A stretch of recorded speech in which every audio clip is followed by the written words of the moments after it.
So we feel like the approach in Bannock County is a much more collaborative, holistic, continuum of care approach than some of the other communities have done. We've tried to learn the best of all of the other communities and taken some of the best pieces that we feel that have made them successful, and then we've integrated those into our solution.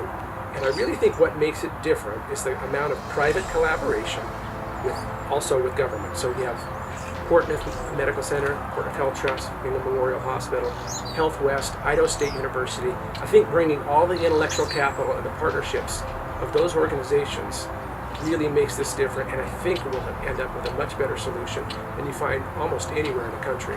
As I've become more acquainted with people that this is affecting, and we've also done some community needs assessments in health, and suicide and behavioral health and the opioid addiction. I mean, we have some of the people in our community, those people really belong in jail, and if we could get them some treatment, what kind of difference would that make in our communities? So I had implored the county, I said, let's take a look at this. And so I started to sort of talk to them about this, say, could we look at this in a different way? I think we can save money and really help people. It's not just a crisis center for people with a chemical dependency or just a crisis for people who are depressed. It's a crisis center for any type of person that's having a lot of difficulties in their life and they just don't know where to turn.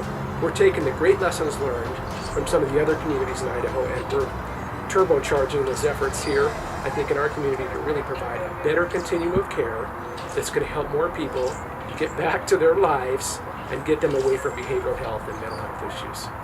So the community has really asked the county has really responded to do things differently. But we'd like you to become educated, and we would like you to consider this as a much more proactive solution than just building a whole bunch of new jail towns.